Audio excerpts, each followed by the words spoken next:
and then that was in 74, September 74, October 74. There was a person who spoke a word over us and said that we would go into ministry. Well, we didn't go into ministry until 1981. Wow. Yeah, we tried everything. It just didn't work for us. And we then eventually went in and did a 5-year discipleship course in the church where I grew up in, and then went out and planted a church on our own. Yeah, we were there for 26 years. So that was a very big decision to make, of course, leaving your job. How did you manage to survive financially and with the family in that? Well, just to give you an idea where I was, I held a senior position. I was working for the city of Harare municipality. I was in 1970, late 70s. I was earning about $1,200, $1,300 a month, which was a good middle class salary. And we left that to go into the ministry for $250 a month. Wow. So, Babs, you were about to say something there as well. Carry on. I was going to say when I first gave my life to Jesus, it was just the most wonderful time in my life. You know, there was so much joy, so much peace. Just life was, it was just incredible. Yeah, the sky was bluer than blue, and it was just a really special time when I'm sure you experienced it as well when you first get to know Jesus, and just how incredible he is. It was my testimony when I came back to the Lord, having gone from being a strong Christian I was conned by my uncle to go into yoga. That's where it was. Oh, wow. And that just drew me away from Jesus. And then when I came back to the Lord, do I understand what grace is?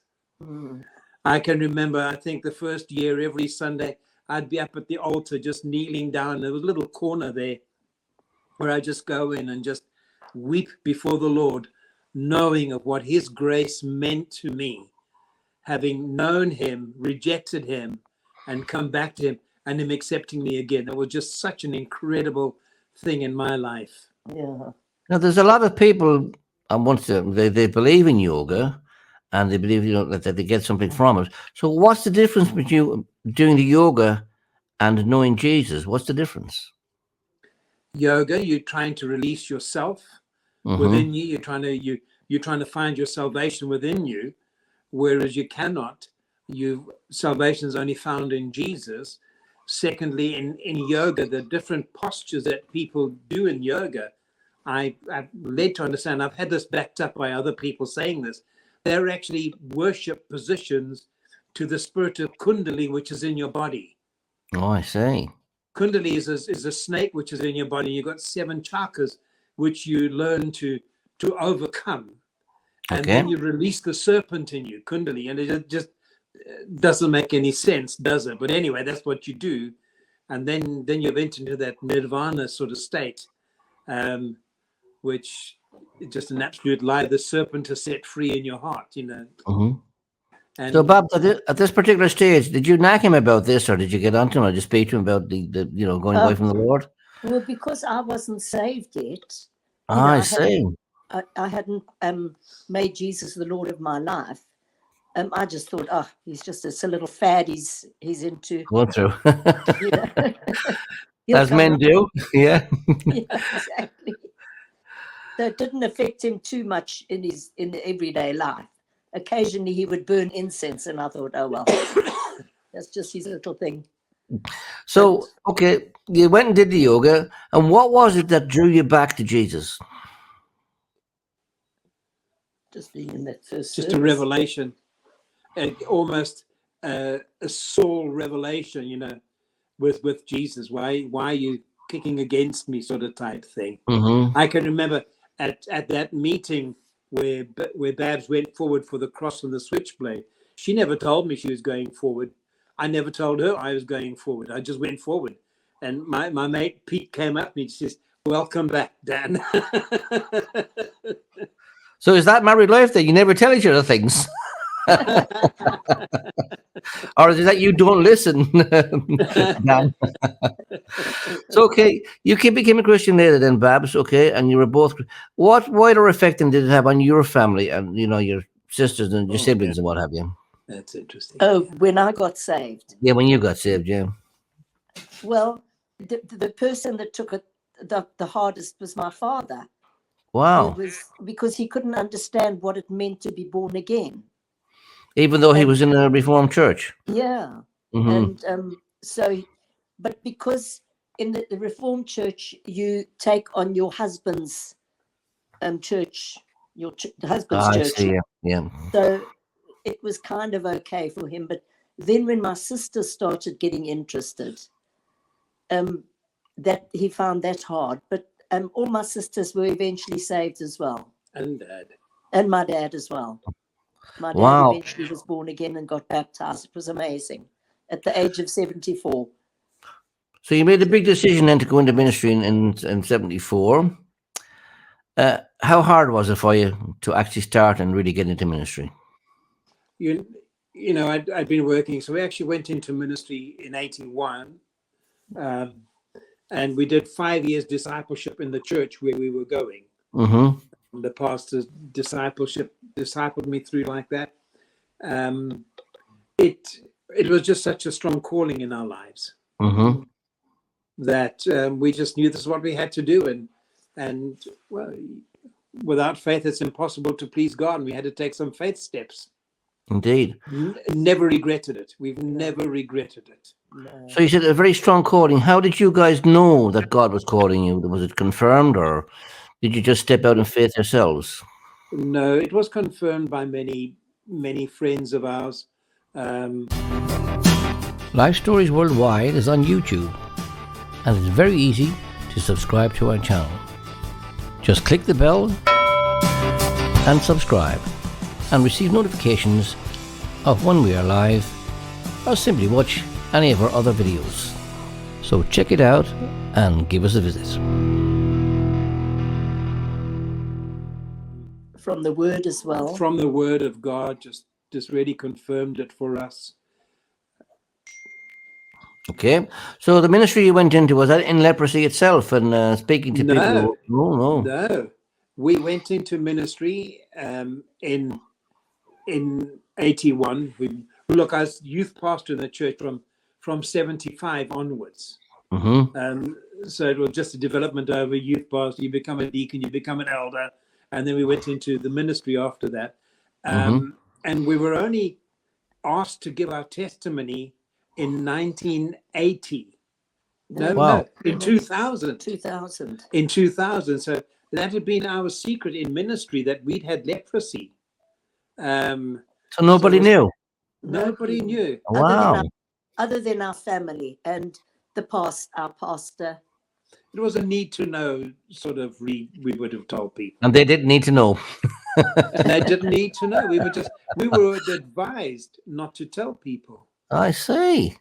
That's very interesting. We were advised by the doctor and by our pastor. Don't tell anybody. They won't understand. And when you did tell people, did they understand? Yes. Yeah.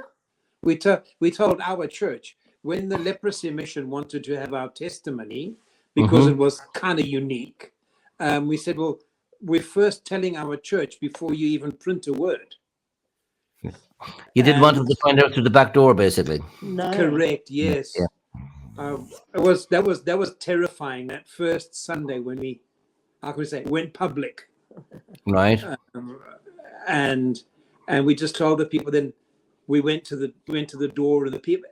Honestly, everybody came. George hugged us, kissed us, and wept with us, and just said, "Why didn't you tell us before? We would have understood a lot more." I was going to say, did everybody make for the door, or did they give you a hug? But you said they gave you a hug, yeah. They lined up. Wow. It was amazing. Absolutely amazing. So, God just goes ahead of you. Just so often it's only afterwards that you realize that God has gone ahead of you. Mm-hmm. So you got into ministry anyway, and Did you travel widely in Zimbabwe, or did you visit different countries with the ministry? No, we were in the capital city Mm-hmm. of Harare. Harare, is it? Yeah. Yes, where we had the country just transitioned from Rhodesia to Zimbabwe. Zimbabwe, yeah. So we had to rebuild a whole church, start off, rebuilding the church, new nation, new concepts in the nation. So that's what we did there. And then I worked a year with Reinhard Bonke, CFAN ministry. Wow. I think I all did about 4 or 5 crusades with Reinhard in Zimbabwe, Zambia, and in Malawi. Yeah. And then we were on our way to Kenya when we just felt God say, go back to your country of birth. Wow. So I was going to ask, how difficult was it from that transition from Rhodesia to Zimbabwe? Was that a big upheaval politically in the country? It was a huge lot of our friends left the country. Our church was just broken down from having about 120, 130 people, which was a big church in the early middle 70s. Was a big church in those days, down to about 25 people that came to church. And then God was gracious. We just built it up again. We had a great pastor with us, a great friend of ours, who led the church. That was wonderful. Yeah. And was there a mixture in the church? Was it black and white, or was it mainly white? Or it was mainly white to begin with, but then as the nation began to settle down after the Civil War and that, we had a good multiracial church. Yes. Excellent. So you're in ministry. You've moved to the UK now. Was that because to be close to your family because of your children? Exactly. That was the main reason. And then I personally felt that as a husband, sound of mind, I needed to get a safe place for Babs, because statistically the husband dies before the wife, and I just needed to have a place where if I died before her, I know that she'd be settled. So that was one of the reasons. That was another reason. Yeah. Now, I wanted to ask you as well, when the kids came along and they started to notice things, how did you explain the leprosy to them? We just sat them down and told them. Okay. And they just said, "Oh, is that all?" Again, I mean, did you ever think that it could be hereditary or something that you could pass it on to your kids? Anything like that ever cross your mind? Where that was laid, the doctors explained to us that it's not hereditary at all. Mm-hmm. You have to be of the 5%, right? Who can get it. It's a protein that's missing in your DNA, and then you've got to be in touch with somebody who has got leprosy. Okay, excellent. But so we did put them on a prophylactic dose of leprosy drugs. The leprosy drugs for 6 months. Was that a precaution? Not just a precaution? Yeah, purely precaution. Yeah. And how are they doing now, the kids? Oh, they're all well. Oh, they're well. Some grandkids as well, I believe. Yeah, we got 6 grandchildren. They all wow. It was interesting. Our second granddaughter, when she was born, little girl, seeing her, and there was a brown patch on her back. Well, brown patches, you get them for all kinds of things, but immediately because of our background, we thought, "Oh my, she's got leprosy." Right. But actually, was just a birthmark by the time you looked automatic assumption, yeah. Now, how did you explain that? Of course, I mean, you've obviously told your kids about Jesus, and have they also followed in your footsteps? Our eldest son is in full-time ministry, full-time elder. Wow. Our other son is an elder in a church. He moved out from the church, planted a church, and we're with him in another church plant at the moment. Oh, great. So you're still going strong, preaching the word and planting churches. And so far then, what's your experience been like in the UK when you came to live here? What's it been like for you? When they asked me in Zimbabwe, I said, the British people love their animals and kids. Oh, yes. In that order. I Yeah. see dogs taking their owners for a walk every day. No matter what the weather is. No matter what the weather is. Life Stories Worldwide is broadcast live every Monday night at 8 p.m. UK time. We broadcast on YouTube, Facebook, and StreamYard. Why not join us every Monday night at 8 p.m. UK time for Life Stories Worldwide.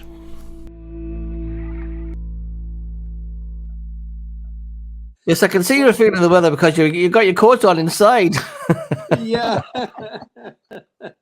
And so, what was it a culture shock for you when you came to the UK? some things, yes. Mm-hmm. But you remember, Rhodesia was a colony of Britain anyway. That's correct, yeah. So there were just a lot of practices which were just normal for us. based on the British system, yeah. And for you, Babs, coming over as a wife and that and mother, what did you feel the benefits like of shops and supermarkets and Oh, other things? Yes. Very exciting. So it's been excellent. And have you been back at all to Zimbabwe since? We've been back twice. Okay. Yeah. We're in Zimbabwe August, September. Right. And then we're in the States in October, and then we were in Switzerland in November. So you're still ministering, basically? For the leprosy mission, yes. Oh, I see, for the leprosy mission, okay. Yeah. Go on, sorry, go ahead. In the church, it's time for younger people to do it. Yeah. We're just there just to encourage them, be a blessing to them, that's all. But wasn't Moses 80 when he started, and Noah was 120, and hang on, he went on to be 600 or something. My name's Dan. My name's Dan. I just shut the mouths of lions, that's all. So, looking forward, what do you see for yourselves in the future? We were going to stop doing planned ministry for this at the end of this year. Right. We've been doing advocacy work for 23 years. Right. But immediately having said that, we're in Northern Ireland in January doing leprosy work again. Mm-hmm. And we're busy planning. It's my 77th birthday next year of doing a 77 tour in Switzerland again. So wow. So you're speaking of the leprosy mission, is it still a big problem in countries, leprosy? Leprosy, every 2 minutes, statistically, somebody somewhere is being diagnosed with leprosy. Okay. So we've been on for an hour now. So that's 30 people statistically being diagnosed with leprosy. And is it specific to countries or areas, or can it happen anywhere? The biggest one is India. They have a massive population. And then Brazil, Democratic Republic of Congo, those are other places as well. Yeah. But it's 130 countries, isn't it? It's diagnosed in 120 countries in the world. Wow. So if somebody wanted to contribute to the leprosy mission, how would they do that? Depending on which country they are, they can go on internet and look up the leprosy mission. We operate, we have 15 countries are supporting countries, and then we have 15 countries which we support, or implementing countries. Yeah. Excellent. It's been fantastic speaking to you guys. Thank you so much for telling us your story about the leprosy and that. I nearly said I have to hand it to you, but I won't. Now, Babs, you said earlier, of course, that the best decision you ever made, of course, was when you met Jesus. Mm-hmm. We always ask that question here on Life Stories World. So I'm going to ask you, Dan, of all the decisions you have made, what's the best decision you ever made? Going back to Jesus. I turned my back on him, but then going back to him and understanding the truth of who he is, and setting aside the lies that are taught about Jesus, and holding on that he is the way, the truth, and the life, and the only way to eternal salvation, and the only way to have our sins forgiven. Thanks very much for both of you. Any words of advice for us before we go? If you've listened to this podcast this evening, and you've never given your life to the Lord, I want to encourage you this evening to find out about Jesus, even if it's through this organization, but find out about Jesus. And there is a peace that passes understanding. And these just aren't cliches. You need to do that. And if you've listened to this and you've moved away from serving God, I want to encourage you this evening, or this message is give your life back to the Lord. Slide back to Jesus. Reinhard Bonk would say, if you're a backslider, slide back to Jesus for a change, and just come back and serve him, and do it wholeheartedly. You can't serve God half-heartedly. And finally, Babs, seems that you're a lady, I'll give you the last word. What would you say? Oh, my word. Well, pretty much the same thing. You can't go wrong by giving your life to Jesus and just loving him for who he is. Thank you so much, Babs. Thank you so much, Dan. It's been fantastic speaking to you. I'm just going to bring Alan back in and to finish off at the end of the program. Bear with me. Thank you, Thank George. you. Thank you. Thank you, George. Thank you, Dan and Babs. It's been so wonderful having you with us. And thank you so much for sharing your life stories with us and with the people who are going to watch this. It will go out to many, many people. And many people are going to be challenged by your story to get right with God. Those who've been backslidden, to come back to God. Thank you for sharing that and encouraging people to do that. So thank you so much for being with us. Thank you all who've been watching, and I want to encourage you to go to our website, lifestoriesworldwide.com, to look at all our information there. If you want to contact us, all the contact details are on there. I encourage you also to go to our YouTube channel, Life Stories Worldwide. There you can watch all the stories from previous Mondays, many, many tremendous stories that you can watch. Please click the subscription button and the share button and tell other people about these stories that are going out every Monday. You can also listen to these stories on, if you go to Spotify and go to Life Stories Worldwide, you can listen to these stories while you're walking or while you're driving your car. And now we'll ask you to consider joining us again next week, next Monday at 8 o'clock. For another life story from Life Stories Worldwide. Next week, we have Mark Saunders. Mark's life, he lived a life which took him from fame in the music industry to a life of depression, of alcohol addiction, and suicidal thoughts. Then he had a radical encounter with the Lord Jesus Christ. It changed his life forever. So next week, 8 o'clock, join us to hear the story from Mark Saunders, and tell your friends to join us as well. So may God bless you. May you know the peace of God which passes all human understanding. And may the joy of Jesus fill your hearts. Bye, everyone.